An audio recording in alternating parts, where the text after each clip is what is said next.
La escuela del siglo pasado. Era muy natural que después de la escuela primaria me enviasen a un gymnasium.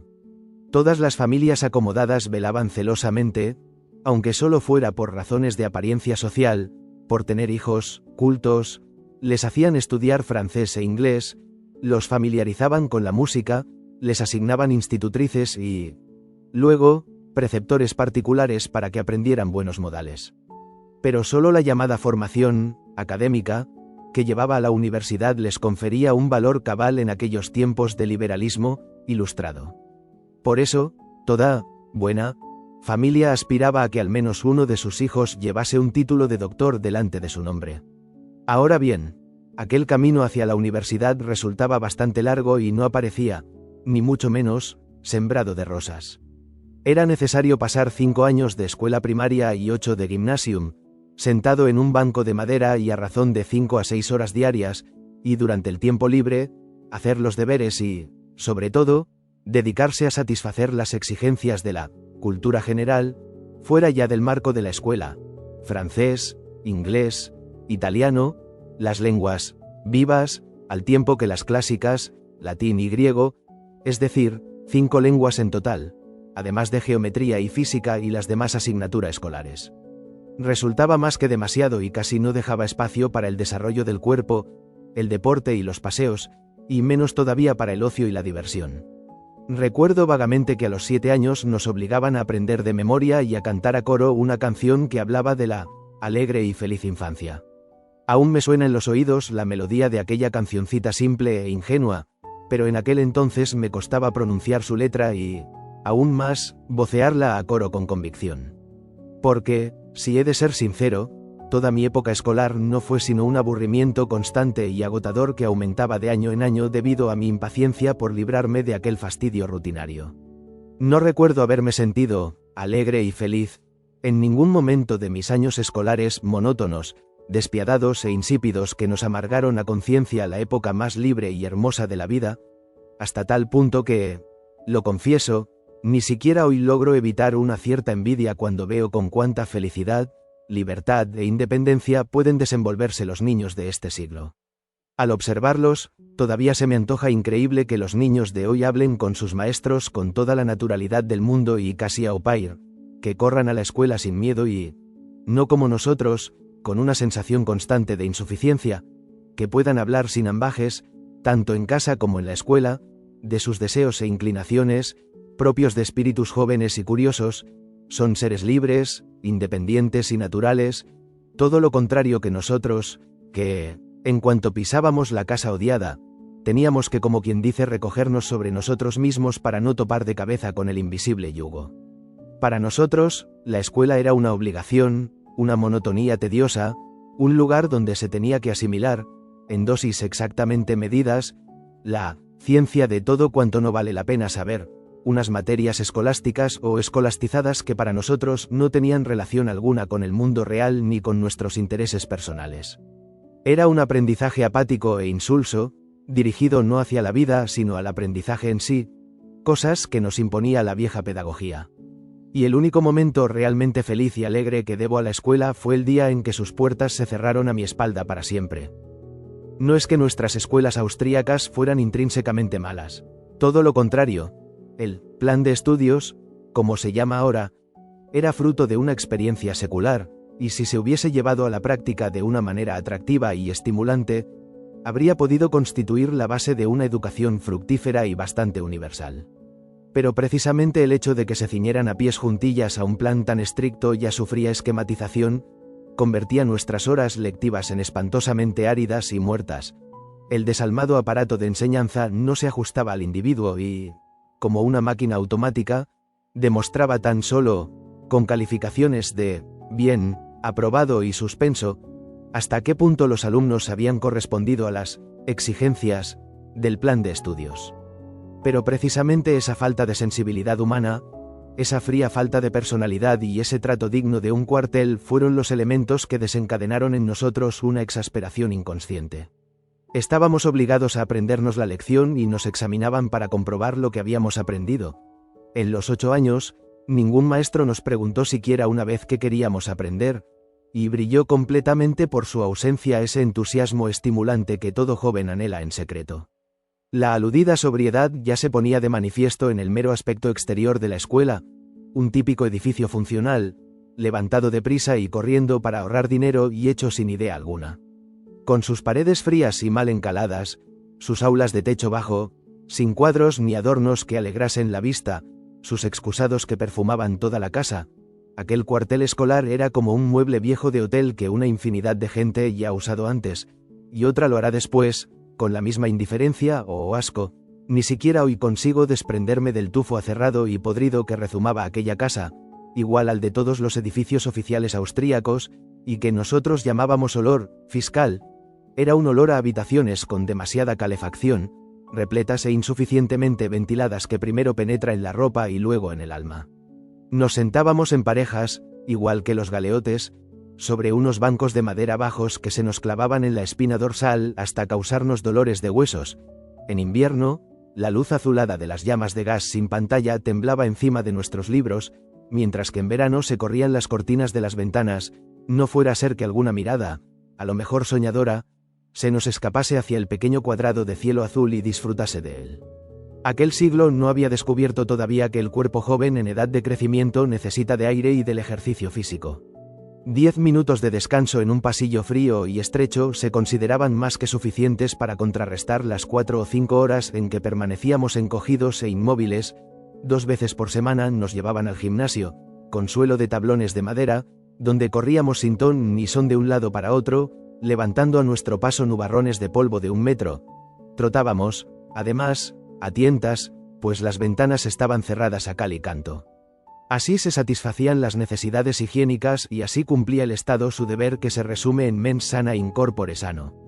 Aun al cabo de años, cada vez que pasaba por delante de aquella casa tétrica y desangelada, me invadía una sensación de alivio porque no tenía que volver a pisar la cárcel de nuestra infancia, y cuando, con motivo de la celebración de los festejos que conmemoraban el 50 aniversario de tan insigne institución, me invitaron, como miembro distinguidos de la comunidad de los antiguos alumnos, a pronunciar un discurso solemne ante un público que contaba con un ministro y el alcalde, decliné cortésmente la invitación. No tenía nada que agradecer a aquella escuela, de modo que cualquier palabra que hubiese dicho en este sentido habría sido una pura mentira. Nuestros maestros tampoco tenían la culpa del desolador ambiente que reinaba en aquella casa. No eran ni buenos ni malos, ni tiranos ni compañeros solícitos, sino unos pobres diablos que, esclavizados por el sistema y sometidos a un plan de estudios impuesto por las autoridades, estaban obligados a impartir su lección, igual que nosotros a aprenderla, y que, eso sí que se veía claro, se sentían tan felices como nosotros cuando, al mediodía, sonaba la campana que nos liberaba a todos. No nos querían ni nos odiaban, aunque tampoco había motivos para ninguno de estos sentimientos, pues no sabían nada de nosotros. Aun al cabo de varios años, con excepción de unos pocos, seguían sin conocernos por el nombre. Según el método pedagógico al uso en aquel entonces, lo único de lo que se tenían que preocupar era del número de errores que había cometido el alumno en el último ejercicio. Ellos se sentaban arriba, en la tarima, y nosotros, abajo. Ellos estaban allí para preguntar y nosotros, para contestar. Aparte de esta, no existía entre los dos colectivos relación alguna. Y es que entre el maestro y el alumno, entre la tarima y los bancos, entre el alto visible y el bajo igual de visible, se levantaba la invisible barrera de la autoridad que impedía cualquier contacto. Que un maestro considerase al alumno como un individuo que exigía un trato específico, acorde con sus características personales, o que redactase, como se hace hoy en día, unos informes detallados sobre él, habría supuesto un trabajo muy superior a las atribuciones y capacidades de nuestros pedagogos. Por otro lado, una conversación privada habría socavado su autoridad, pues con tal cosa habría colocado a los alumnos a su mismo nivel, que no en vano era superior. A mi juicio, nada resulta más característico de la total falta de relación que, tanto en el terreno intelectual como en el anímico, existía entre nosotros y los maestros, como el hecho de que me he olvidado de los nombres y los rostros de todos ellos. Mi recuerdo guarda todavía, con una nitidez fotográfica, la imagen de la tarima y del diario de clase, al que siempre intentábamos echar una mirada con el rabillo del ojo porque en él constaban las notas. Todavía veo aquel pequeño cuaderno rojo en que se inscribían nuestras calificaciones y el gastado lápiz negro que registraba las cifras. Veo mis propios cuadernos, plagados de correcciones del maestro hechas con tinta roja, pero no veo ninguno de aquellos rostros.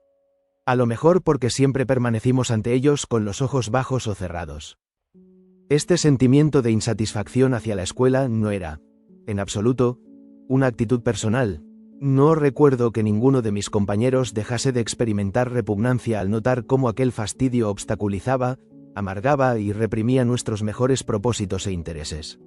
Sin embargo, tardé mucho en tomar conciencia de que aquel método insensible y desalmado, y que se usaba para educarnos desde pequeños, a lo mejor no se debía imputar a la negligencia de las instancias estatales, sino que respondía a un propósito determinado, aunque, eso sí, celosamente mantenido en secreto.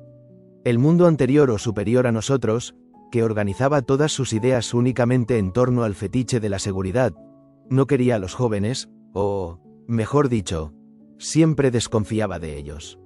Orgullosa de su progreso sistemático y su orden, la sociedad burguesa predicaba moderación y comodidad en todos los ámbitos de la vida como las únicas virtudes eficaces del hombre. Había que evitar toda prisa en el camino hacia adelante. Austria era un estado antiguo, gobernado por un emperador vetusto y administrado por ministros viejos, un estado sin ambiciones que no tenía otra aspiración que la de conservarse intacto dentro del espacio europeo a fuerza de ir rechazando todo cambio radical. Por eso mismo, a los jóvenes, que por instinto siempre desean cambios rápidos y radicales, se los consideraba como un elemento peligroso al que había que mantener bajo llave o, al menos, contener el mayor tiempo posible. De modo que no había ninguna razón para hacernos agradables los años de la escuela. Cualquier forma de progreso nos la teníamos que ganar a fuerza de esperar y mostrar paciencia. A causa de ese invencible rechazo mutuo, la diferencia de edad adquiría un valor muy distinto al que tiene hoy en día. Un bachiller de 18 años era tratado como un niño, se le castigaba cuando lo sorprendían fumando, tenía que levantar obedientemente la mano cuando quería abandonar su banco para ir a satisfacer sus necesidades, pero incluso al hombre de 30 años se le trataba como a un ser que todavía no era capaz de levantar el vuelo, y, más aún, al de 40 no se le consideraba suficientemente maduro como para ocupar un cargo de responsabilidad. Una vez se dio un caso excepcional e inaudito. Gustav Mahler fue nombrado director de la Ópera de la Corte a los 38 años. Sin poder salir de su asombro, toda Viena resonó con comentarios llenos de pavor de que se hubiese confiado la primera institución artística del país a un hombre tan joven. Todo el mundo se olvidó de que Mozart había concluido la obra de su vida a los 36 años, y Schubert, a los 31. Esa desconfianza hacia los jóvenes, según la cual ninguno era de fiar, se extendía a todos los estamentos. Mi padre jamás habría aceptado en su negocio a un joven, y el que tenía la desgracia de parecerlo más de la cuenta, tenía que vencer el recelo de todo el mundo. De esta manera se consumaba algo que hoy resulta casi increíble. La juventud constituía un obstáculo para cualquier carrera y tan solo la vejez se convertía en una ventaja. Mientras que hoy, en esta época nuestra tan radicalmente transformada, los hombres de 40 años hacen lo posible para aparentar 30 y los de 60, 40, mientras que hoy la juventud, la energía, el espíritu emprendedor y la confianza en uno mismo son cualidades que ayudan al individuo a abrirse camino hacia el ascenso. Antes, en la época de la seguridad, todo aquel que quería prosperar tenía que disfrazarse lo mejor que pudiese para parecer mayor. Los periódicos recomendaban específicos que aceleraban el crecimiento de la barba. Los médicos de 24 o 25 años, que acababan de licenciarse, lucían barbas frondosas y se ponían gafas doradas, aunque su vista no lo necesitara en absoluto, y todo con el único propósito de causar en sus pacientes la impresión de experiencia. La gente vestía levitas largas y caminaba con paso pausado, y, si era posible, adquiría un cierto embonpoint 6 que encarnaba esa gravedad anhelada, y los ambiciosos se afanaban en anular, aunque solo fuese exteriormente, su juventud, una edad sospechosa de poco sólida. Ya en el 6º y 7º año de escuela nos negábamos a llevar mochilas de colegiales, para que no se notara que aún éramos bachilleres, y en su lugar usábamos carteras. Todo lo que hoy nos parece un don envidiable, el frescor, el amor propio, la temeridad, la curiosidad y la alegría de vivir típica de la juventud, se consideraba sospechoso en aquella época, cuyo único afán e interés se centraba en lo sólido. Tan solo desde este punto de vista tan singular se puede comprender el que el Estado haya explotado la escuela como un instrumento adecuado para su propósito de mantener su autoridad. En primer lugar, tenían que educarnos de tal manera que aprendiésemos a respetar lo establecido como algo perfecto e inamovible, infalible la opinión del maestro, indiscutible la palabra del padre, absolutas y eternamente válidas las instituciones del Estado. El segundo principio cardinal de aquella pedagogía, que también se aplicaba en el seno de la familia, establecía que los jóvenes no debían llevar una vida demasiado cómoda. Antes de poder beneficiarse de un derecho, debían tener asumido el principio del deber, sobre todo el de la obediencia total. Se nos inculcaba desde el primer momento que, como aún no habíamos hecho nada en la vida y, por lo tanto, no teníamos experiencia alguna, lejos de vernos en condiciones de pedir o exigir cosas, no podíamos sino estar agradecidos por lo que se nos concedía. En mi época, este estúpido método de intimidación se utilizaba desde la primera infancia. Criadas y madres necias asustaban a niños de edades tan tempranas como los 3 y 4 años diciéndoles que si no se portaban bien, llamarían al guardia. Durante el bachillerato, cuando traíamos a casa malas calificaciones de alguna asignatura suplementaria, nos amenazaban diciéndonos que nos sacarían de la escuela y nos mandarían a aprender un oficio. La peor de las amenazas que el mundo burgués concebía, caer hasta llegar a engrosar las filas del proletariado, y cuando los jóvenes verdaderamente ansiosos de saber buscaban en los adultos las respuestas a los problemas palpitantes de la época, recibían un sermón que invariablemente desembocaba en el arrogante: «Tú aún no lo puedes comprender». Esta técnica se utilizaba en todas partes, desde la casa y la escuela hasta el Estado. Machacones no se cansaban de repetirle al joven que no estaba maduro todavía, que no comprendía nada, que se tenía que limitar a escuchar y a obedecer, y que no podía tomar la palabra en las conversaciones y, menos aún, para contradecir. Por esta misma razón también en la escuela, el pobre diablo del maestro, que se sentaba en lo alto de la tarima, se veía obligado a desempeñar su papel de estatua inaccesible y a supeditar todos nuestros sentimientos y aspiraciones al plan de estudios. El que nos sintiésemos bien o mal en la escuela carecía de toda importancia. En concordancia con los tiempos, su verdadera misión consistía no tanto en hacernos avanzar como en frenarnos, no en formarnos interiormente sino en amoldarnos con la resistencia mínima posible a la estructura establecida, no en aumentar nuestras energías sino en disciplinarlas y nivelarlas. Semejante presión psicológica, o más bien antipsicológica, sobre los jóvenes no podía surtir sino dos tipos de efecto: paralizador y estimulante. En los archivos de los psicoanalistas se puede comprobar cuántos complejos de inferioridad ha provocado aquel método de educación absurdo. A lo mejor no es una casualidad que dicho complejo fuese descubierto precisamente por hombres que también habían pasado por nuestras viejas escuelas austríacas. En mi caso, debo a aquella presión mi muy temprana pasión por la libertad, una pasión que la juventud de hoy en día desconoce y que difícilmente podrá vivir con la misma vehemencia, y el odio que siento por toda muestra de autoritarismo, por el hablar desde arriba, que me ha acompañado a lo largo de toda mi vida. Durante años y años, esa aversión hacia todo lo apodíctico y dogmático no fue más que instintiva. Ya había olvidado de dónde venía.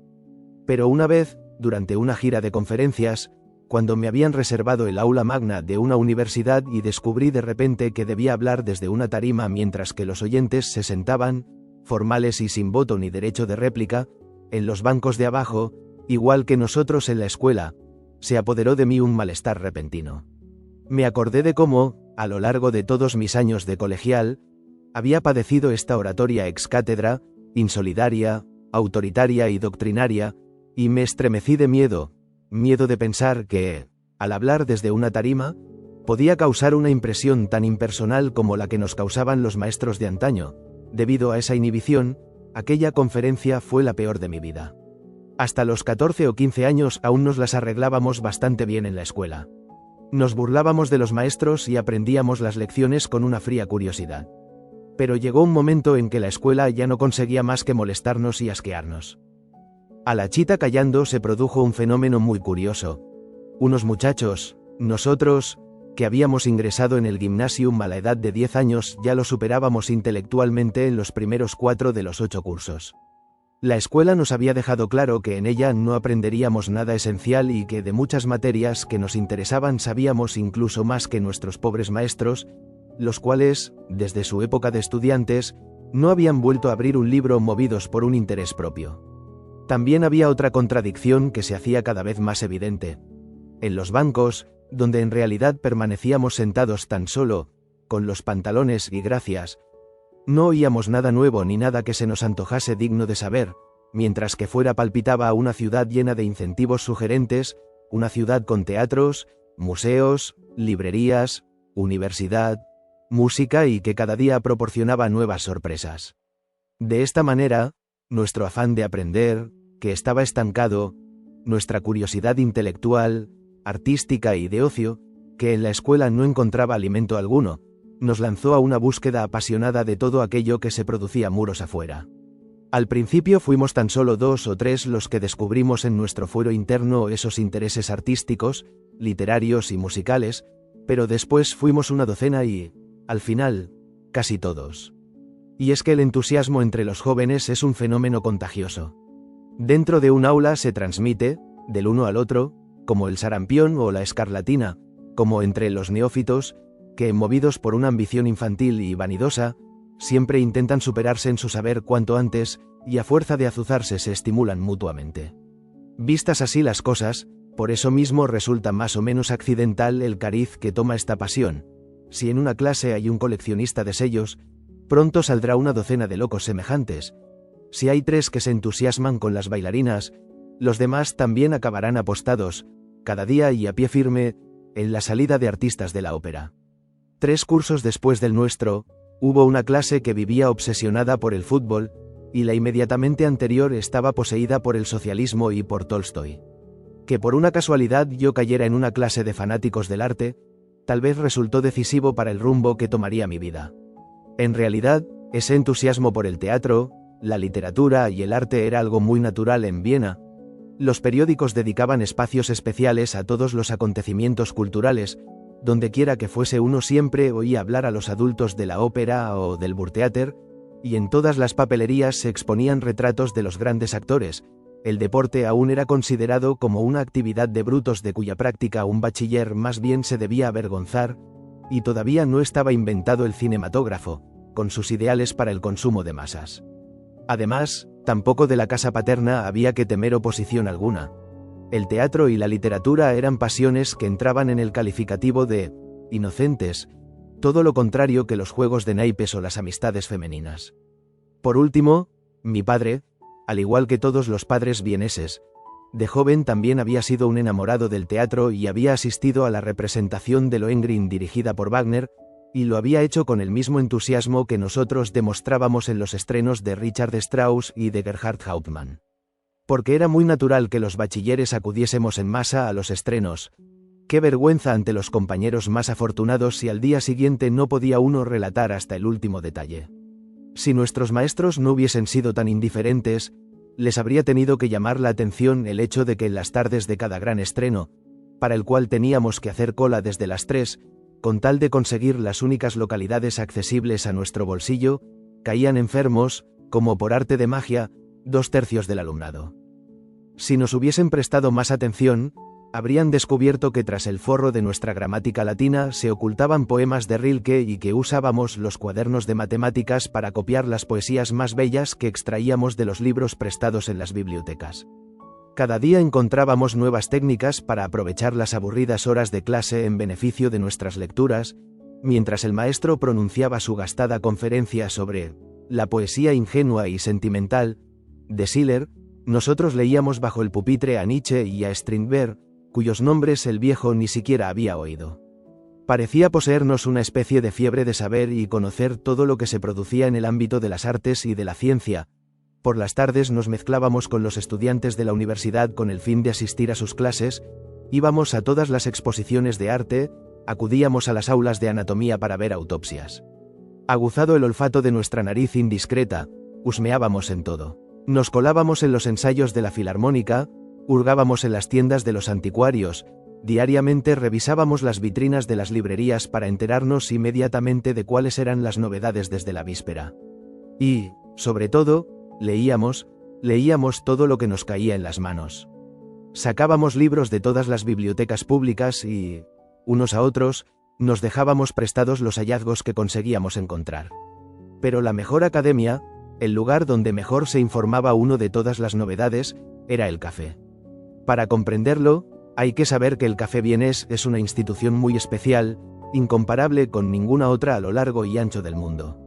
Se trata, de hecho, de una especie de club democrático, abierto a todo aquel que quiera tomarse una taza de café a buen precio y donde, pagando esta pequeña contribución, cualquier cliente puede permanecer sentado durante horas, charlando, escribiendo, jugando a cartas, puede recibir ahí el correo y, sobre todo, consumir una cantidad ilimitada de periódicos y revistas. Un Café Vienés de categoría ponía a disposición del público todos los periódicos de Viena, y no solo de Viena sino de todo el imperio alemán, además de los franceses, ingleses, italianos y americanos, así como todas las revistas literarias y artísticas importantes del mundo, tales como el Mercure de France, la Neue Rundschau, el Estudio y el Burlington Magazine. De esta manera sabíamos de primera mano todo lo que ocurría en el mundo, nos enterábamos de todos los libros que aparecían, de todos los espectáculos, cualquiera que fuese el lugar donde se representaban, y comparábamos las críticas de todos los diarios. A lo mejor nada ha contribuido tanto a la desenvoltura intelectual y la orientación cosmopolita de Austria como el hecho de que en el café se podía informar uno de todos los acontecimientos del mundo al tiempo que comentarlos con su círculo de amigos. Pasábamos allí horas enteras cada día y no había nada que se nos escapase, pues gracias a la comunión de intereses, seguíamos de cerca el orbis pictus de los acontecimientos culturales no con 2 sino con 20 o 40 ojos, lo que a uno se le pasaba por alto lo retenía otro, y como la arrogancia infantil y una ambición casi deportiva nos impulsaban constantemente a superarnos en el conocimiento de las últimas novedades rabiosamente últimas, vivíamos sumergidos, a decir verdad, en una especie de rivalidad de sensaciones. Cuando, por ejemplo, hablábamos de Nietzsche, aún proscrito en aquella época, de repente uno de nosotros prorrumpía con superioridad afectada. Pero en la idea del egotismo Kierkegaard lo supera, y enseguida nos poníamos nerviosos. ¿Quién es ese Kierkegaard que X conoce y nosotros no? Al día siguiente corríamos a la biblioteca para descubrir los libros del filósofo danés olvidado, pues ignorar algo extraño que otro conocía constituía para nosotros un descrédito.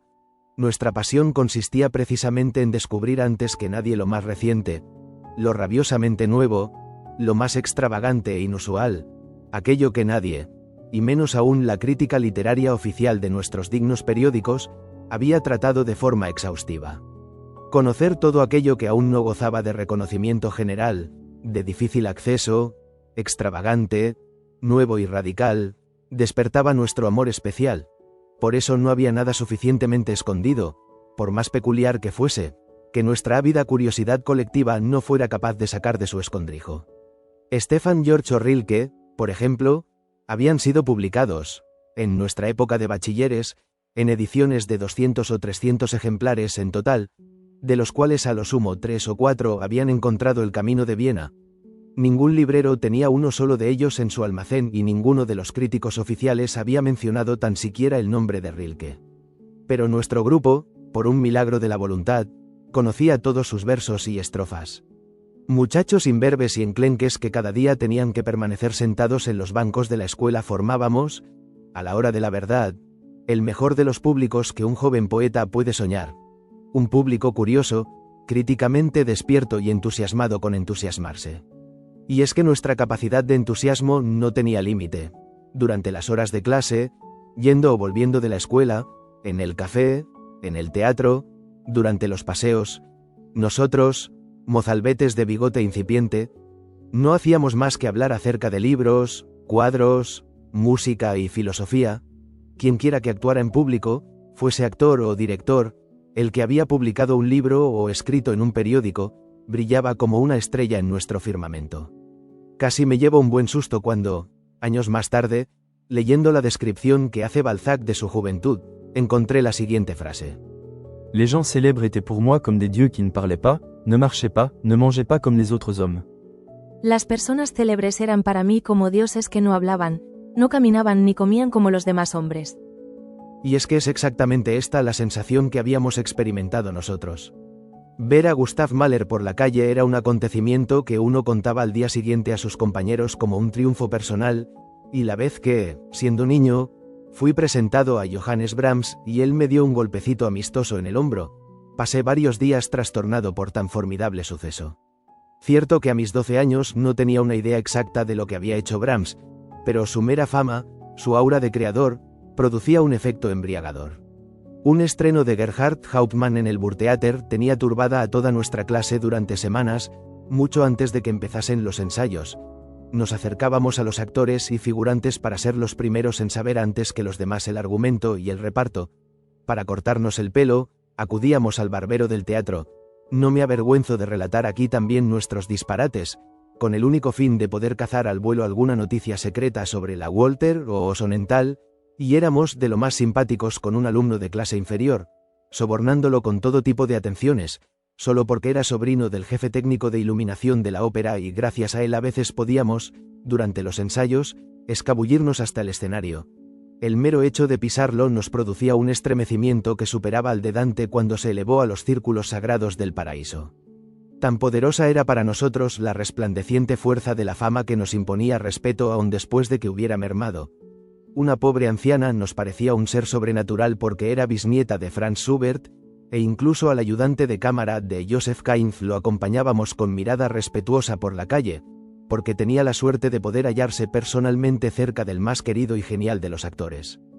Como es natural, hoy sé muy bien cuánto absurdo encerraba aquel entusiasmo sin distinciones, cuánta imitación mutua, simplona y ridícula, cuánto placer deportivo por el exceso, cuánta vanidad infantil de sentirse orgullosamente elevados al tratar con el arte por encima del ambiente banal de los padres y los maestros.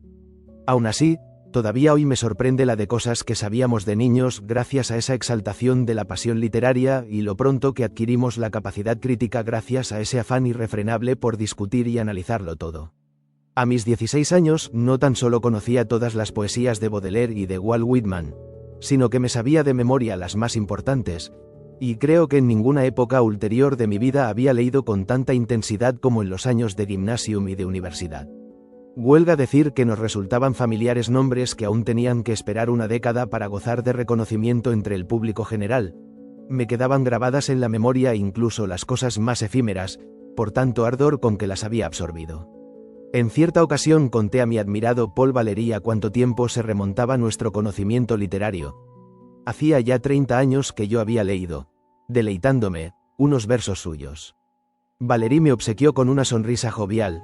No me mienta. Mis poemas no se publicaron hasta 1916, pero después se quedó de una pieza, cuando le describí con todo lujo de detalles el color y el formato de la pequeña revista literaria en que, en 1898, encontramos en Viena sus primeros versos.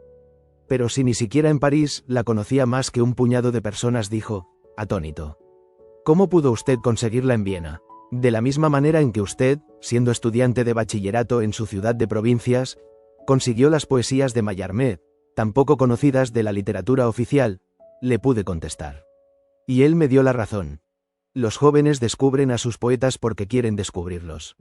En efecto, olfateábamos los aires nuevos aún antes de que cruzasen la frontera, pues en todo momento vivíamos con el sentido del olfato aguzado. Encontrábamos lo nuevo porque lo queríamos, porque anhelábamos algo que no fuese sino nuestro y no del mundo de nuestros padres, del mundo que nos rodeaba.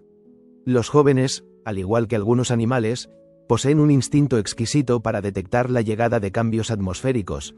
Así, nuestra generación presintió, antes que nuestros maestros y universidades, que con el viejo siglo también se acababa algo en los conceptos del arte, que empezaba una revolución o, cuando menos, un cambio de valores.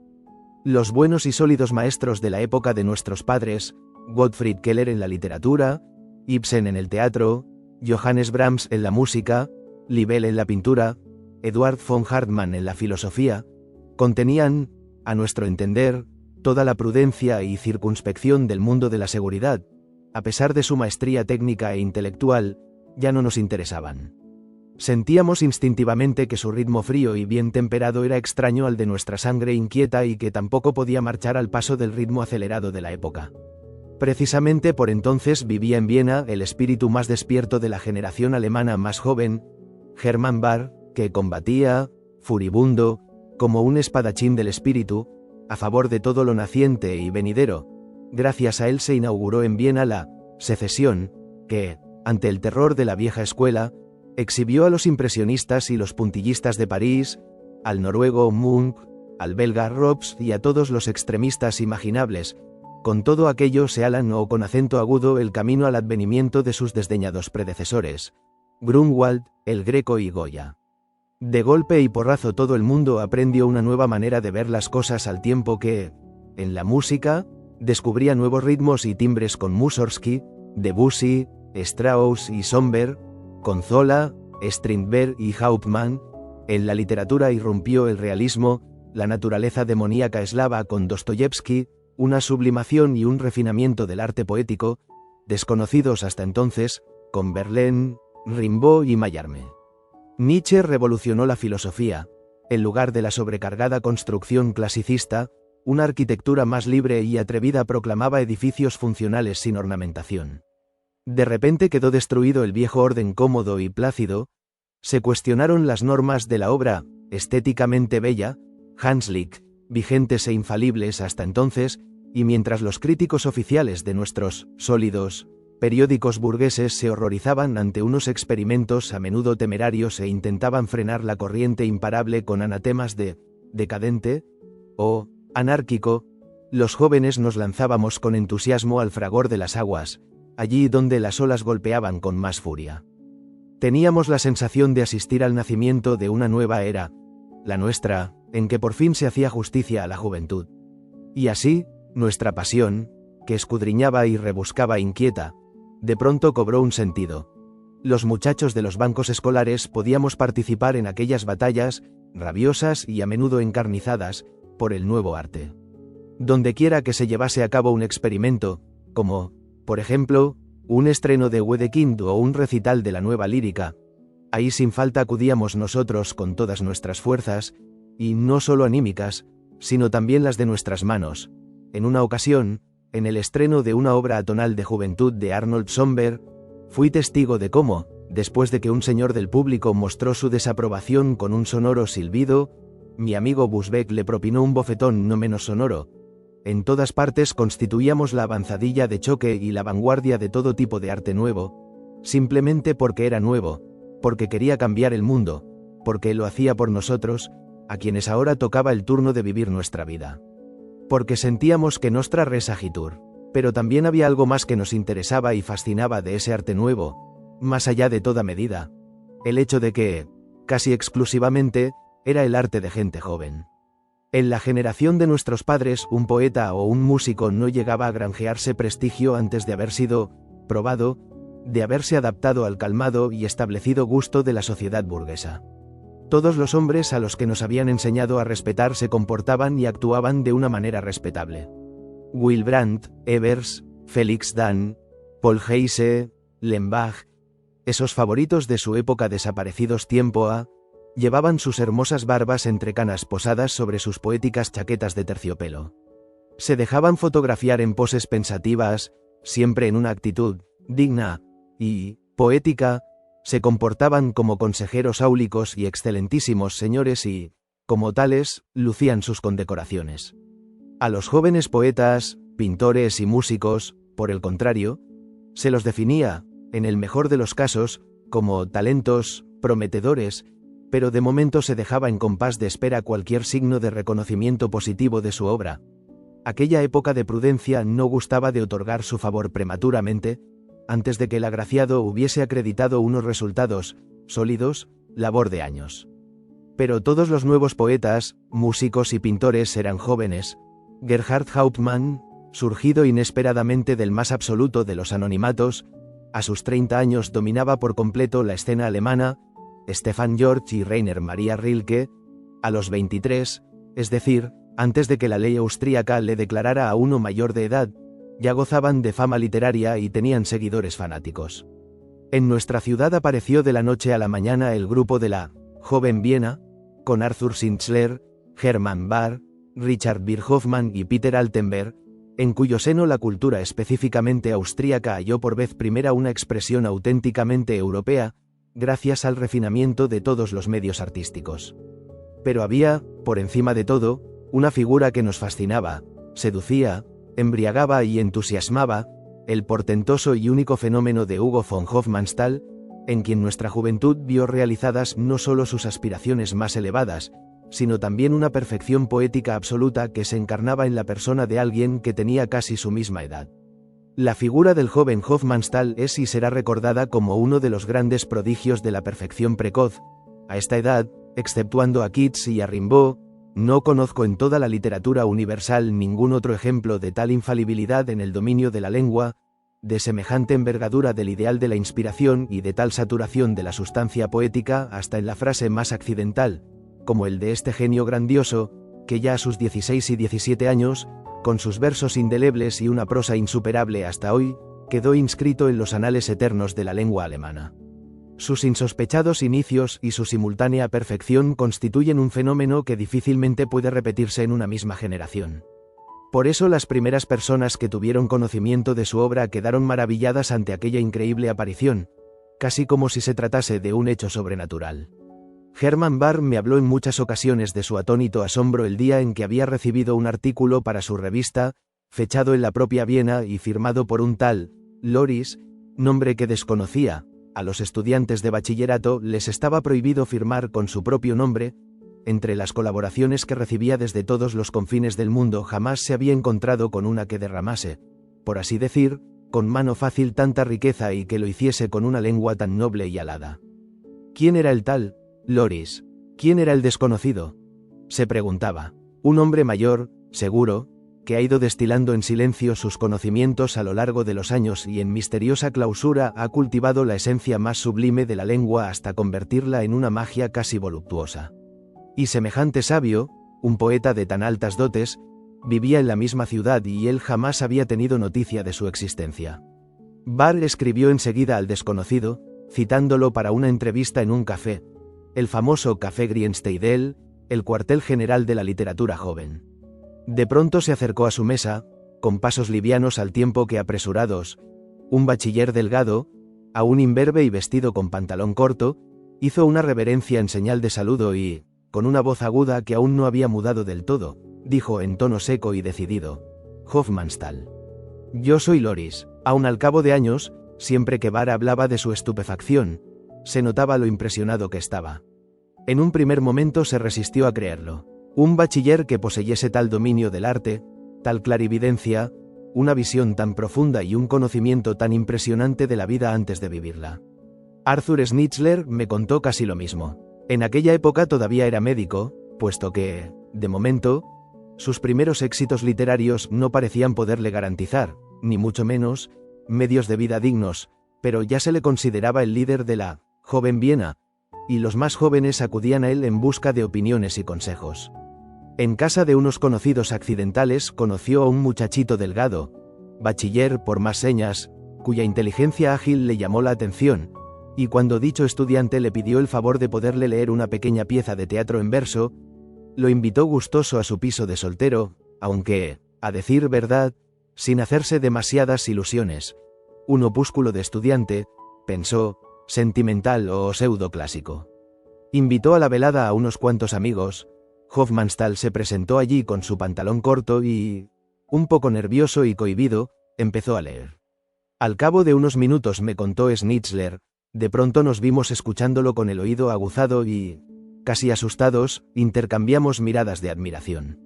Versos tan perfectos, de tan impecable plasticidad, tan impregnados de música, no se los habíamos oído a ningún contemporáneo. Creíamos que era imposible después de Goethe. Pero lo más prodigioso de aquella maestría inigualable, y que ningún otro alemán ha conseguido desde entonces, radicaba en un conocimiento del mundo que, tratándose de un muchacho que pasaba los días sentado en un banco de escuela, tan solo podía venir de una intuición mágica. Cuando Hofmannsthal acabó, todos se quedaron mudos. Tuve la impresión, me dijo Schnitzler, de haber conocido a un genio por primera vez en mi vida y nunca más, en ninguna otra ocasión, me he vuelto a sentir tan subyugado. Quien a los 16 años empezaba de esta manera, o, más que empezar, ya desde el mismo principio alcanzaba la perfección, tenía que llegar a convertirse en hermano de Goethe y de Shakespeare. Y, en efecto, la perfección parecía volverse cada vez más perfecta. Después de aquella primera pieza en verso, ayer, apareció el grandioso fragmento de la muerte de Tiziano, en el cual el alemán alcanzaba cotas de sonoridad italiana. Aparecieron nuevos poemas, cada una de las cuales constituía todo un acontecimiento para nosotros y que yo todavía hoy, después de décadas, recuerdo enteramente de memoria. Verso por verso, aparecieron dramas cortos y aquellos ensayos que, en un espacio maravillosamente económico, reducido a unas pocas páginas, contenían, mágicamente comprimidos, la riqueza del saber, un consumado conocimiento del arte y una amplia visión del mundo. Todo cuanto escribió aquel bachiller y universitario era como el cristal iluminado desde dentro, oscuro al tiempo que incandescente. El verso, la prosa, en sus manos todo resultaba moldeable como la cera aromática del monte de Ímeto. Por un milagro irrepetible, cada poesía tenía su medida justa, nunca excesiva ni tampoco demasiado escuálida.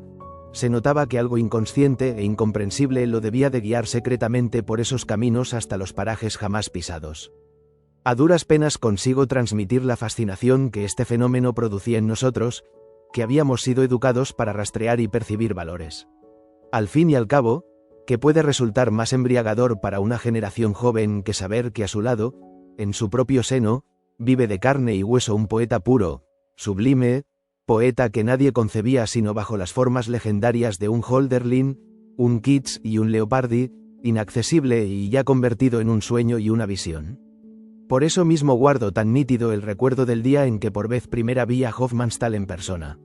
Tenía yo entonces 16 años, y puesto que seguíamos paso a paso, dicho sea sin faltar a la verdad, todo lo que hacía ese mentor ideal nuestro, me impresionó sobremanera una breve noticia escondida en el periódico, que anunciaba una conferencia suya sobre Goethe en el Club Científico. Inconcebible para nosotros que un genio de tal catadura habléis en un marco tan modesto. En nuestra adoración estudiantil, hubiésemos dado por supuesto que la sala más grande de Viena se habría llenado a rebosar si un Hofmannsthal accedía a aparecer en público.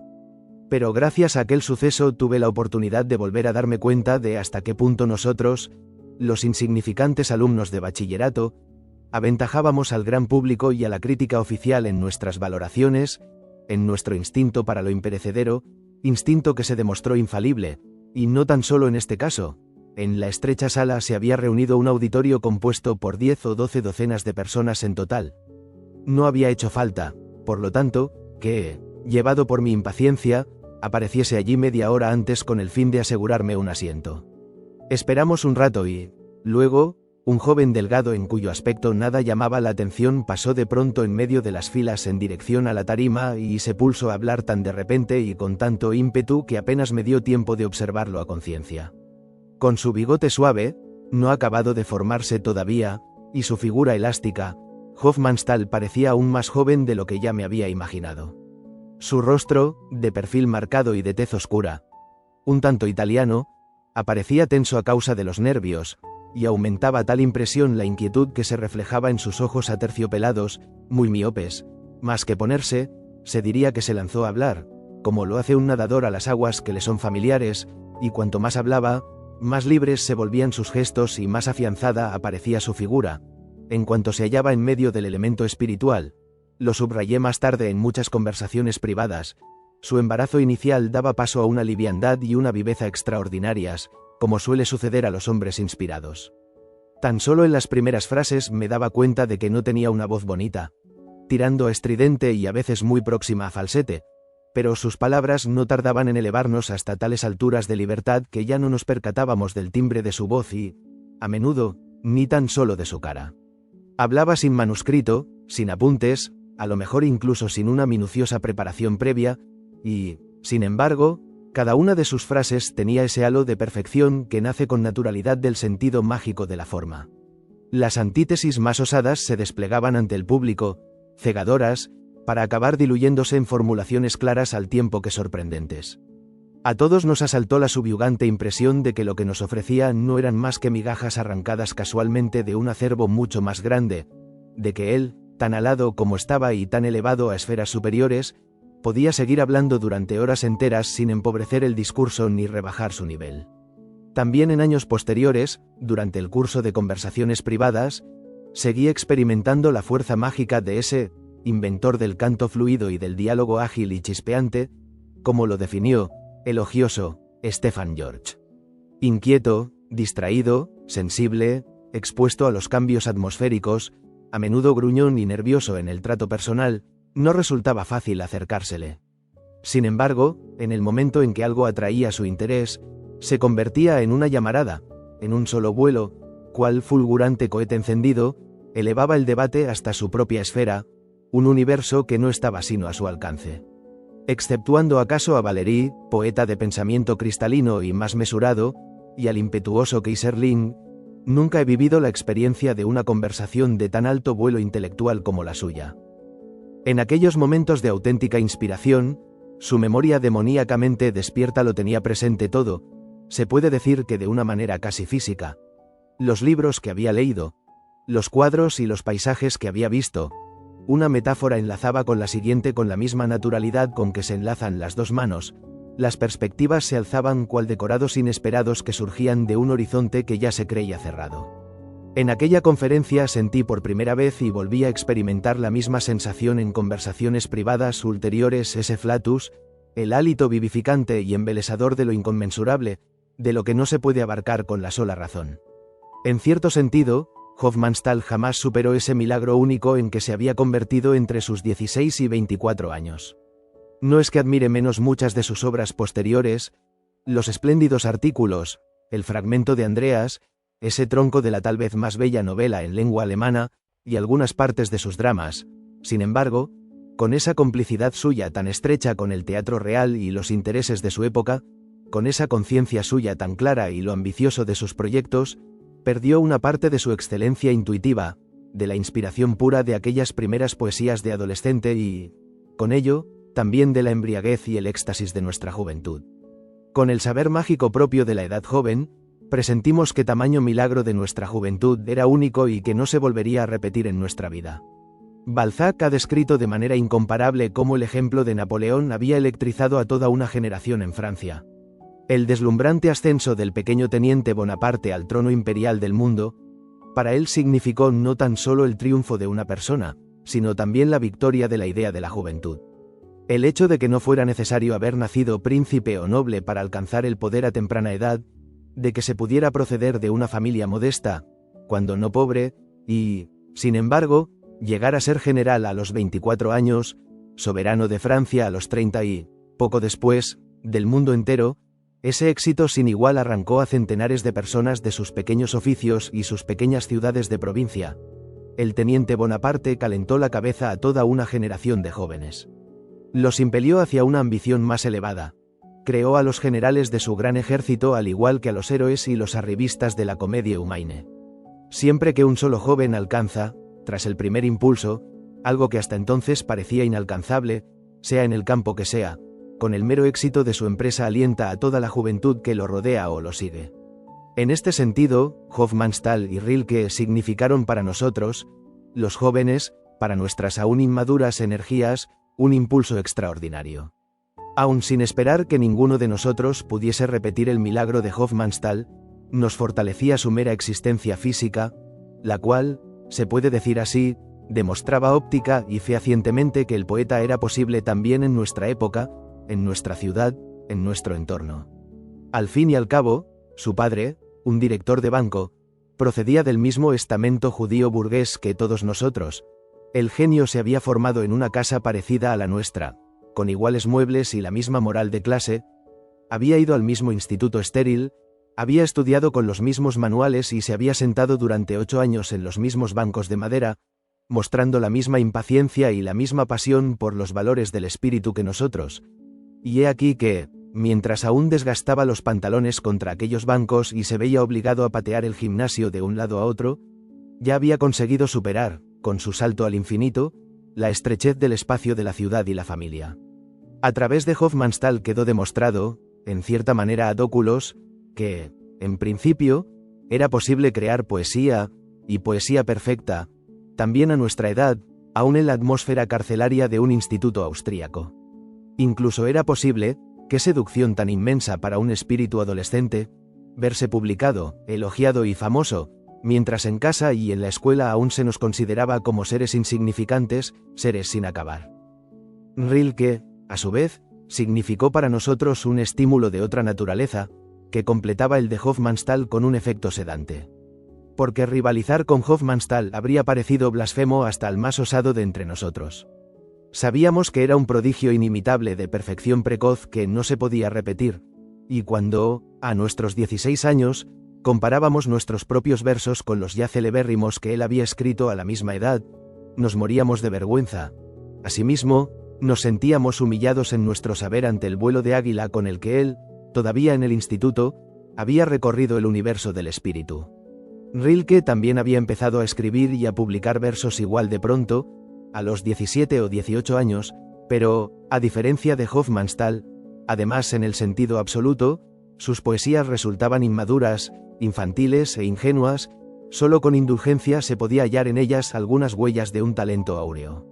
No fue sino más tarde, a sus 22 y 23 años, cuando ese poeta extraordinario, al que nosotros amábamos con desmesura, empezó a moldear su personalidad, cosa que por sí sola ya era un consuelo para nosotros. De modo que no era imprescindible ser perfecto ya en el instituto, como Hofmannsthal, podíamos probar, ensayar, formarnos, progresar, como Rilke. No era necesario darnos por vencidos enseguida solo porque de momento escribíamos cosas imperfectas, inmaduras e irresponsables, pues a lo mejor éramos capaces de repetir, ya no el milagro de Hofmannsthal, pero sí el ascenso más pausado y normal de Rilke. Y es que era natural que todos hubiésemos empezado, desde hacía tiempo, a escribir versos, a componer música o a recitar. La actitud de pasividad apasionada es de por sí poco natural entre la juventud, de cuya manera de ser resulta más propio no solo el recibir impresiones, sino también reaccionar a ellas de modo creativo. Amar el teatro para los jóvenes quiere decir, como mínimo, desear y hasta soñar con hacer personalmente cosas en o para el teatro. Admirar en éxtasis el talento en todas sus formas lleva ineludiblemente a la introspección, a ver si se puede descubrir una posibilidad o un vestigio de esa esencia tan selecta en el inexplorado cuerpo propio o en la propia alma, medio oscura todavía. Así, de acuerdo con la atmósfera que se respiraba en Viena y con los especiales condicionantes de la época, en nuestra clase el afán por la producción artística se había expandido casi como una epidemia. Todos y cada uno buscábamos en nuestro interior un talento e intentábamos desplegarlo. 4 o 5 de entre nosotros querían ser actores. Imitaban la dicción de los del Burgtheater, recitaban y declamaban sin parar, asistían a escondidas a clases de arte dramático y en las horas de recreo repartían entre sí los distintos papeles e improvisaban escenas enteras de los clásicos. Los demás formábamos para ellos un público curioso, aunque a la vez muy crítico. Otros 2 o 3 eran músicos excelentemente preparados, pero aún no sabían si querían ser compositores, solistas o directores de orquesta. A ellos debo mi primer contacto con la nueva música, estrictamente vetada todavía en los conciertos oficiales de la Filarmónica, mientras que ellos, a su vez, acudían a nosotros en busca de textos para sus canciones y coros. Otro muchacho, hijo de un pintor famoso entre la alta sociedad, nos llenaba de dibujos los cuadernos durante las horas de clase y retrataba a todos los futuros genios del curso. Pero la fiebre más extendida, con mucho, era la literaria. Gracias al estímulo mutuo de buscar la perfección lo más rápidamente posible y a la crítica recíproca de cada poema, el nivel que habíamos alcanzado a los 16 años era muy superior al de simples diletantes y en algunos casos se aproximaba a la obra de auténtico valor, cosa que quedó demostrada por el hecho de que nuestras creaciones fueran aceptadas, impresas y, he aquí la prueba más convincente, retribuidas, y no solo por, pongamos por caso, oscuras gacetas de provincias, sino también por revistas de vanguardia de la nueva generación. El nombre de uno de mis compañeros, Ph.A., a quien yo adoraba como a un genio, se destacó en la magnífica revista de lujo Pan, al lado de Demel y de Rilke. Otro, A.M., había logrado entrar, bajo el seudónimo de Augusto Heller, en la más inaccesible y ecléctica de todas las revistas alemanas, Blätter für die Kunst, que Stefan George reservaba exclusivamente para su círculo sagrado y cuyas puertas, controladas por 7 cedazos, parecían imposibles de franquear. Un tercero, animado por Hofmannsthal, escribió un drama sobre Napoleón. Un cuarto, una nueva teoría estética y sonetos de gran mérito. Yo mismo fui admitido en la Gesellschaft, la revista de vanguardia de los modernos, y en la Zukunft de Maximilian Harden, ese semanario que resultó tan decisivo para la historia política y cultural de la Nueva Alemania.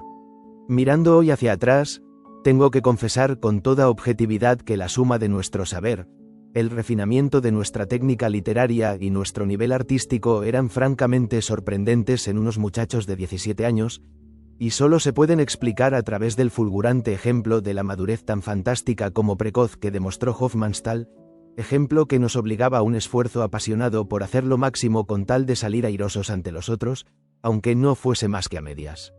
Dominábamos todos los recursos, extravagancias y audacias de la lengua, poseíamos la técnica de todas las formas del verso, habíamos experimentado, en innumerables ensayos, con todos los estilos, desde el patos de Píndaro hasta la simple dicción de la canción popular, indicábamos los unos a los otros, en el intercambio diario de nuestras experiencias creativas, hasta las incorrecciones más insignificantes y discutíamos cualquier detalle métrico.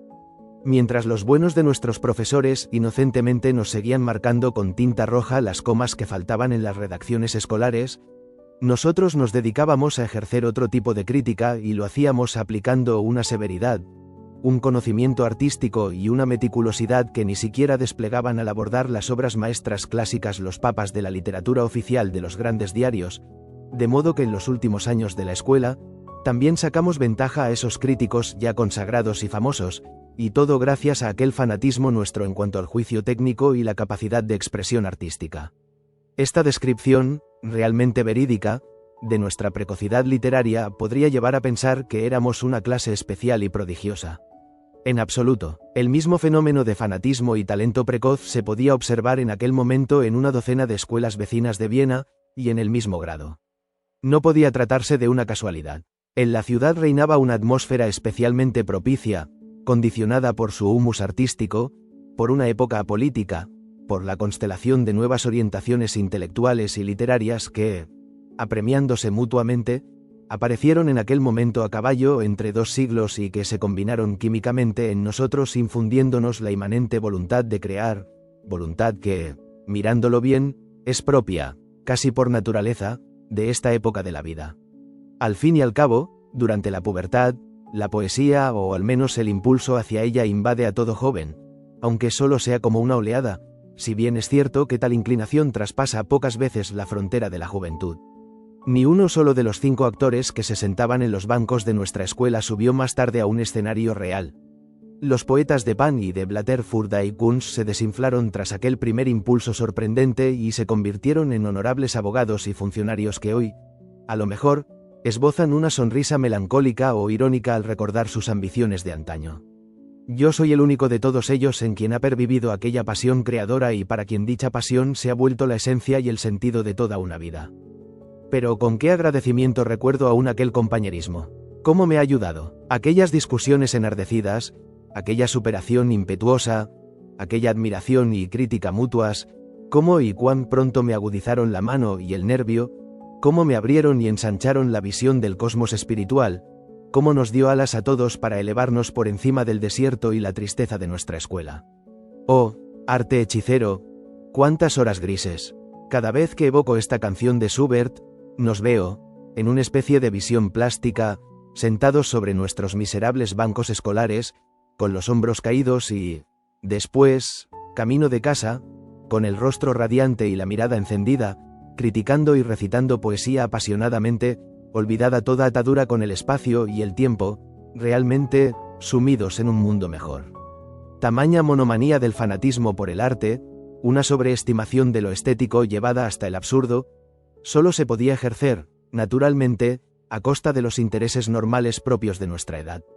Si hoy me pregunto cuándo encontrábamos el tiempo necesario para leer todos aquellos libros, abrumados como estábamos por la jornada escolar y las clases particulares, veo claro que fue en detrimento de las horas de sueño, luego, de nuestro vigor corporal.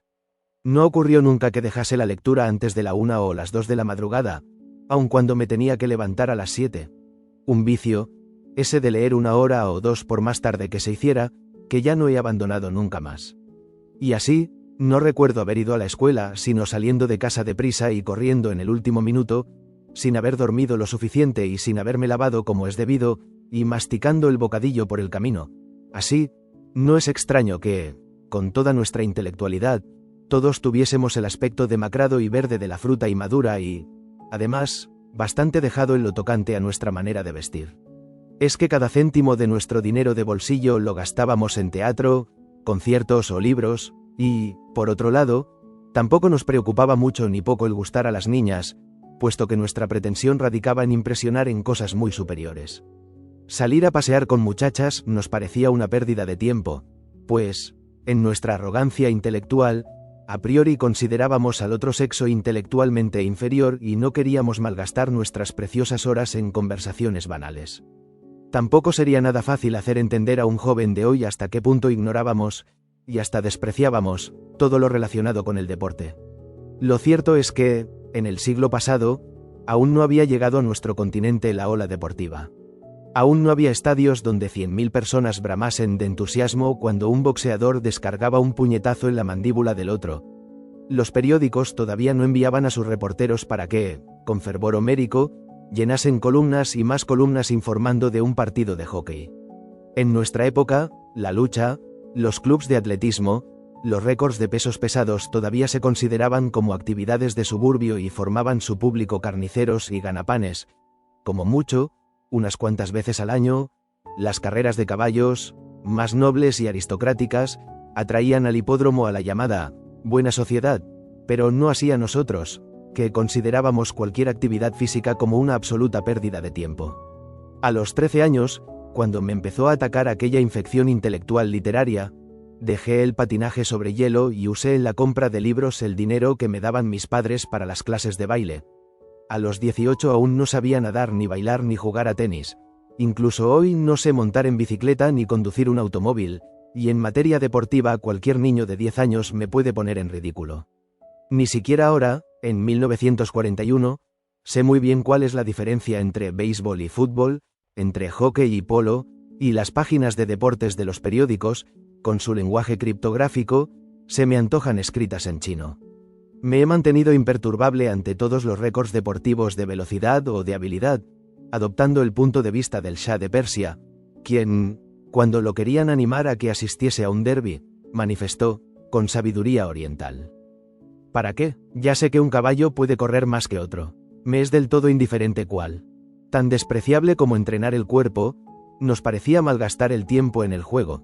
Tan solo el ajedrez, que exigía un esfuerzo mental, hallaba un poco de merced a nuestros ojos, y, cosa más absurda todavía, a pesar de que nos sentíamos poetas en ciernes o, en todo caso, en potencia, nos preocupaba muy poco la naturaleza. Durante mis primeros 20 años no vi casi nada de los maravillosos alrededores de Viena, los días de verano más bonitos y cálidos, cuando la ciudad quedaba desierta, tenían un encanto más singular todavía, porque, en nuestro café, conseguíamos los periódicos y las revistas más deprisa y en mayor abundancia. He necesitado años y años para reencontrar el equilibrio que perdí a causa de esa hipertensión y esa avidez infantiles y para compensar en parte el inevitable abandono físico del cuerpo. Pero, aún así, visto en su conjunto, no me arrepiento de aquel fanatismo, de esa manera de vivir solo a través de los ojos y los nervios de mis tiempos de bachillerato. Me inoculó en la sangre un apasionamiento por todo lo intelectual que ya no querría perder nunca, y todo lo que he leído y aprendido desde entonces hasta ahora se asienta sobre los fundamentos que se endurecieron en aquellos años. Lo que uno ha descuidado en lo referente a sus músculos aún puede recuperarlo algún día, mientras que el impulso espiritual, la capacidad de captar del espíritu, tan solo se adquiere en los decisivos años de formación y solo aquel que ha aprendido a expandir su alma a los 4 vientos a tiempo, es capaz más tarde de abarcar el mundo entero. La verdadera experiencia de nuestros años de juventud consistió en que algo nuevo se fraguaba en el arte, algo que era más apasionante, problemático y tentador que aquello que había satisfecho a nuestros padres y a nuestro entorno. Sin embargo, fascinados como estábamos por aquel fragmento de vida, no caíamos en la cuenta de que los cambios que se producían en el ámbito de lo estético no eran sino vibraciones y síntomas de otros, de un alcance mucho mayor, que habían de conmocionar y, finalmente, destruir el mundo de nuestros padres, el mundo de la seguridad. Una notable reestructuración empezaba a prepararse en nuestra vieja y soñolienta Austria. Las masas, que durante decenios habían cedido, calladas y dóciles, el dominio a la burguesía liberal, de repente se agitaron, se organizaron y exigieron sus derechos. Precisamente en la última década, la política irrumpió con ráfagas bruscas y violentas en la calma de la vida plácida y holgada. El nuevo siglo exigía un nuevo orden, una nueva era. El primero de estos grandes movimientos de masas fue en Austria el socialista. Hasta entonces, el derecho de voto, mal llamado universal, se concedía en nuestro país a los acaudalados que podían demostrar que habían pagado una contribución determinada. Ahora bien, los abogados y agricultores elegidos por ese estamento se creían honesta y sinceramente los portavoces y representantes del pueblo en el Parlamento. Estaban muy orgullosos de ser gente culta, tal vez académica incluso, y daban importancia a la dignidad, el decoro y la buena dicción. Por eso las sesiones del Parlamento se asemejaban a tertulias de un club distinguidos. Gracias a su fe liberal en un mundo infaliblemente progresista por obra de la tolerancia y la razón, aquellos demócratas burgueses creían de veras que procuraban, de la manera mejor posible, el bien de todos los súbditos a fuerza de pequeñas concesiones y mejoras paulatinas. Pero habían olvidado por completo que representaban tan solo a 50 o 100.000 personas acomodadas de las grandes ciudades, no a los cientos, miles, millones de habitantes de todo el país. Entretanto, la máquina había hecho su trabajo al reunir en torno a la industria a los obreros, antes dispersos, bajo el liderazgo de un hombre eminente, el Dr. Viktor Adler. Se constituyó en Austria un partido socialista con el fin de luchar por las reivindicaciones del proletariado, que exigía el derecho de sufragio auténticamente universal, igual para todo el mundo. Apenas les fue concedido o, mejor dicho, apenas lo obtuvieron por la fuerza, la gente se dio cuenta de lo fina, aunque ciertamente valiosa, que era la capa del liberalismo. Con ella, desapareció de la vida política pública la conciliación y los intereses de unos chocaron violentamente con los de otros. La lucha acababa de empezar. Recuerdo aún el día de mi primera infancia en que, con el ascenso del Partido Socialista, se produjo en Austria el cambio decisivo. Con el fin de demostrar por primera vez y de manera evidente su poder y su número, los obreros habían hecho circular la consigna de declarar el 1 de mayo fiesta del pueblo trabajador y decidieron que desfilarían en formación cerrada por el Prater, más concretamente por su avenida central, donde por lo general se veían, entre anchas y hermosas hileras de castaños, desfiles de calesas y landós pertenecientes a la aristocracia y la burguesía rica. Presa de horror, la buena burguesía liberal se quedó de una pieza ante semejante anuncio. Socialistas. La palabra tenía entonces, en Alemania y en Austria, un sabor a sangre y terrorismo, como antes la palabra jacobinos, y más tarde, bolcheviques. En un primer momento nadie creía posible que aquella horda roja llevase a cabo su marcha desde los suburbios sin quemar casas, saquear tiendas y cometer todos los actos de violencia imaginables. Una especie de pánico se apoderó de la gente. La policía de toda la ciudad y de los alrededores se apostó en la calle de Prater y el ejército, puesto en estado de alerta, recibió la orden de disparar en caso de necesidad. Ningún carruaje se atrevió a acercarse al Prater, los comerciantes bajaron las persianas de hierro de sus tiendas y recuerdo que los padres prohibieron a sus hijos salir a la calle en un día de tamaño espanto, que podía ver a Viena en llamas. Pero no pasó nada. Los obreros marcharon hasta el Prater con mujeres e hijos, en compactas filas de A4 y con una disciplina ejemplar, ostentando todos en el ojal un clavel rojo, el símbolo del partido. Durante la marcha cantaron la Internacional, aunque los niños, al llegar al hermoso césped de la Avenida Noble, que pisaban por primera vez, intercalaron en ella sus inocentes canciones de colegio. No se insultó a nadie, no se golpeó a nadie, no se cerró ningún puño. Policías y soldados sonreían a los manifestantes en un gesto de camaradería. Gracias a aquella actitud irreprochable, ya le fue imposible a la burguesía estigmatizar a la clase obrera tachándola de horda revolucionaria, y, como siempre en la vieja y sabia Austria, se llegó a concesiones mutuas. Aún no se había inventado el actual sistema de represión y erradicación a porrazo limpio, todavía estaba vivo, aunque ya palidecía, el ideal de humanismo, incluso entre los líderes de los partidos. Apenas había aparecido el clavel rojo como símbolo del partido, enseguida se vio otra flor en el ojal, el clavel blanco, signo de afiliación al Partido Social Cristiano. ¿Verdad que es enternecedor que aún se eligiesen flores como distintivos de los partidos, en lugar de botas altas, puñales y calaveras? El Partido Social Cristiano, como grupo pequeño burgués de pies a cabeza, Era de hecho el contramovimiento orgánico del proletario y, en el fondo e igual que él, un producto del triunfo de la máquina sobre la mano. Y es que, con la concentración de grandes masas en las fábricas, la máquina asignó poder y promoción social a los obreros, al tiempo que amenazaba a la pequeña artesanía. Los grandes almacenes y la producción masiva de bienes supusieron una ruina para la clase media y los pequeños maestros artesanos. Se apoderó de este descontento y preocupación un líder hábil y popular, el Dr. Karl Lueger, que con el lema de «hay que ayudar al pequeño», arrastró a toda la pequeña burguesía y a la clase media irritada, cuya envidia hacia los acaudalados era insignificante en comparación con el miedo a verse desposeídas de su forma de vida burguesa y caer en el proletariado. Era exactamente la misma capa social asustada que más adelante congregó a su lado, como primera gran masa, Adolf Hitler, y Karl Lueger le sirvió de modelo también en otro sentido, le enseñó lo manipulable que era el lema antisemita, que ofrecía a los descontentos círculos pequeño burgueses un adversario palpable y, por otro lado, imperceptiblemente desviaba el odio por los grandes terratenientes y la riqueza feudal. Aún así, toda la vulgarización y brutalización de la política actual, la espantosa recaída de nuestro siglo, se evidencia en la comparación de las dos figuras. Karl Lueger, con su suave barba rubia, tenía un aspecto imponente. El bello Karl lo llamaba la voz popular de Viena, tenía formación académica y no en vano había ido a la escuela en una época que situaba por encima de todo la cultura del espíritu. Sabía hablar en tono popular, era vehemente y jocoso, pero incluso en sus discursos más violentos, o los que la gente de aquella época consideraba como violentos, jamás sobrepasó los límites de los buenos modales y frenaba escrupulosamente a su Streicher, un tal Schneider, mecánico de profesión, que se servía de leyendas de asesinatos rituales y de vulgaridades por el estilo. Irreprochable y discreto en la vida privada, ante sus adversarios siempre se comportaba con una cierta nobleza, y su antisemitismo oficial nunca le impidió seguir siendo bien intencionado y mostrarse deferente con los amigos judíos de antes.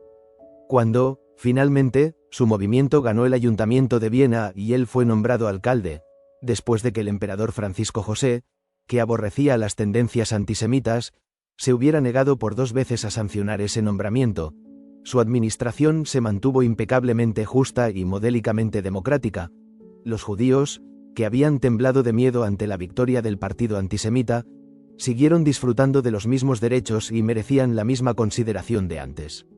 El veneno del odio y la voluntad de exterminio mutuo no había penetrado todavía en la sangre de la época. Pero pronto apareció una tercera flor, la centaura azul, la flor favorita de Bismarck y símbolo del Partido Nacional Alemán, que, aunque no se entendía así en aquel entonces, era conscientemente revolucionario y, con un impulso brutal, aspiraba a derrocar la monarquía austríaca en favor de una gran Alemania, el sueño de Hitler, bajo el liderazgo prusiano y protestante.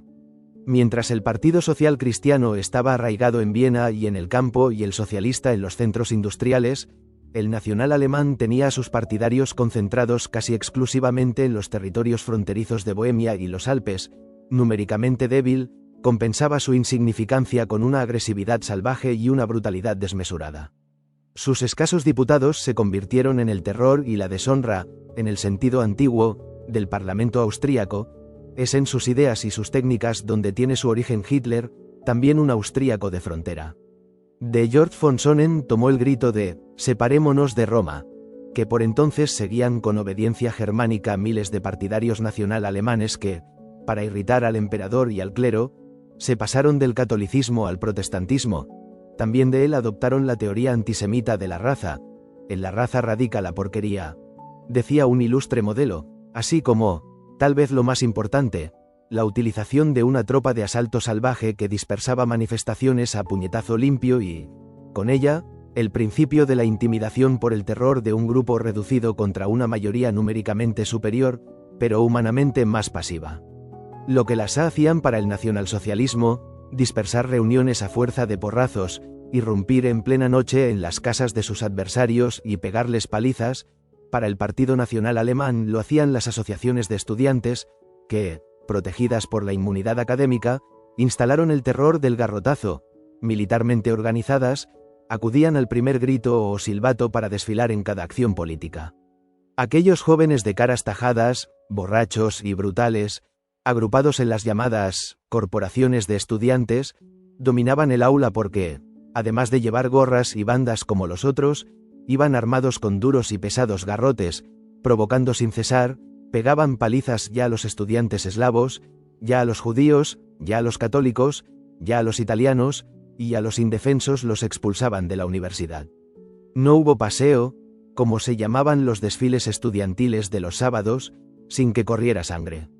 La policía, que debido a un privilegio de la universidad no podía entrar en las aulas, se tenía que limitar, pasiva, a mirar desde fuera cómo aquellos pendencieros cobardes cometían sus rabiosos excesos y, luego, a transportar a los heridos que, cubiertos de sangre, eran arrojados a la calle escaleras abajo por los camorristas nacionales.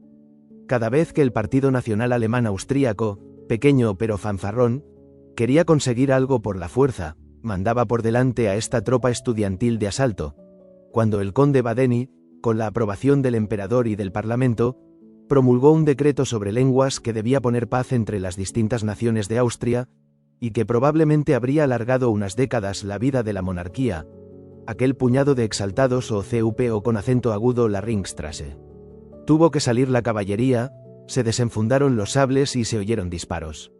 Pero en aquella época liberal, trágica en su debilidad y enternecedora en su humanidad, la aversión a todo acto violento y al derramamiento de sangre era tan grande que el gobierno cedió ante el terror de los nacional alemanes.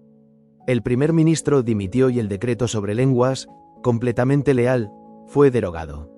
La irrupción de la brutalidad en la política se apuntaba a su primer éxito. Todas las grietas existentes entre las razas y las clases que la época de la conciliación había encolado con tanto esmero y esfuerzo se abrieron de pronto y se convirtieron en abismos y precipicios. De hecho, en la última década del viejo siglo en Austria ya había estallado la guerra de todos contra todos. Nosotros, unos jóvenes completamente inmersos en nuestras ambiciones literarias, reparábamos poco en los peligrosos cambios que se producían en nuestra patria. Tan solo teníamos ojos para libros y cuadros. No mostrábamos ni el más remoto interés por los problemas políticos y sociales. ¿Qué significaban para nuestras vidas aquellas trifulcas a gritos? La ciudad hervía durante las elecciones y nosotros íbamos a la biblioteca. Las masas se levantaban y nosotros escribíamos versos y discutíamos de poesía. No veíamos las señales de fuego en la pared. Sentados a la mesa como antaño el rey Baltasar, saboreábamos, despreocupados y sin temer al futuro, los exquisitos manjares del arte. Y tan solo varias décadas más tarde, cuando las paredes y el techo se desplomaron sobre nuestras cabezas, reconocimos que los fundamentos habían quedado socavados ya hacía tiempo y que, con el nuevo siglo, simultáneamente había empezado en Europa el ocaso de la libertad individual.